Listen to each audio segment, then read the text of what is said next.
You said that political fragmentation in Europe is a top risk this year. Why? Well, it certainly is, and for reasons that you've suggested. I mean, we have an unprecedented refugee crisis. We have terrorism that's having 9/11 events in several European countries. The French are reeling from it. The Turks are reeling from it. You now have, of course, the potential of Brexit. And I think, the issue is not that I think European countries are going to collapse or that we're going to see revolution in the streets. It's more that Europe is no longer capable of standing for what it stood for historically. Individual identities are moving towards the nation. The supranational identity is getting much weaker. And of course, the Schengen Agreement, in most particular stark relief, is potentially exists only in legal framework and not in reality. That's the end of a lot of the Europe that we had hoped for and counted on for many decades. Now, for many people, there is much talk of the risk of a Brexit. Others are completely poo-pooing this British exit from the EU. Do you think it's been underestimated or overestimated? I think people haven't paid much attention to it until now that we have, sort of the referendum actually coming up. And clearly the polls are telling you right now a majority of the British people, some 53% in the last poll, said that they would actually support a Brexit. Look, whenever you have a referendum, these things get close. And I certainly think that your British markets are going to take a hit on the back of this. The pound sterling will as well. Ultimately, I do believe that they're going to stay in the Union. I think Boris Johnson, the Mayor of London, will actually come out in support of Cameron on this issue. And I think the cabinet is mostly locked up. But having said that, the risk is a lot higher than you want it to be. Is it 1 in 4? Is it 1 in 3? It's real. And the very fact that people are going to have to spend a lot of money and take a lot of time figuring out what would happen to their businesses if the Brits were suddenly to leave, which would be an incredibly complex and expensive process, that is going to cause a lot of market agitation over the coming months. Now, speaking about risks, what about the risks associated with the current low oil prices? How destabilizing could they be, do you think, for major oil producers, and who benefit from them?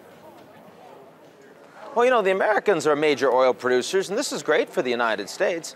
It's tax relief for the working and middle classes who otherwise aren't going to see anything from Washington. And suddenly it's, sort of $1 a gallon at the pump. They're giving it away. It's good for Xi Jinping, who, with the slowdown in China, can actually smooth the pain that otherwise is being experienced by the state-owned enterprises whose industrial production is taken on the chin. It's kind of inefficient. It's good for the Europeans. It's good for the Japanese. I mean, all those consumers. It's bad for the oil producers, obviously. And a lot of them can take it. They can certainly take it for a year or 2 or 3. But the ones that were really badly managed, like the Saudis, right, who have done nothing but oil, have an exploding population, they're under a lot more stress. And that's one of the reasons why people are looking at the Middle East now. They're looking at the proxy wars in places like Syria and Yemen and Iraq. And they expect that this is going to get a lot worse. I'm absolutely in that camp. Ian, the theme there in Davos this year is the fourth industrial revolution, talking about things like robots, artificial intelligence, and their evolution.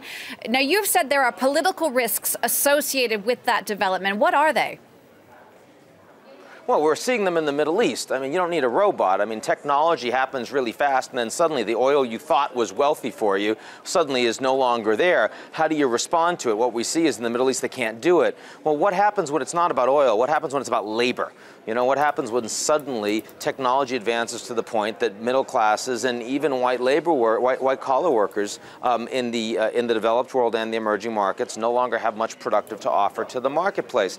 Consensus here at the WEF is that within 5 to 10 years, this, among the technologists that know, this is going to be transformative to all these societies. Well, what are you going to do? The only answers that I've heard is that, well, there's going to be so much money made by this technological boom that, of course, it's going to find its way to trickle down. Well, I've met a lot of CEOs and billionaires while I've been here. I don't hear a lot of people giving me ideas about how they're planning on trickling down that wealth. And I certainly don't see special interests in the U.S. or Europe or other countries that are going to suddenly just fold and say, you're right, we're going to have to divide the pie differently. So it's great that they've identified a theme that's extremely important. But ultimately, questions of how sustainable the state really is an open question.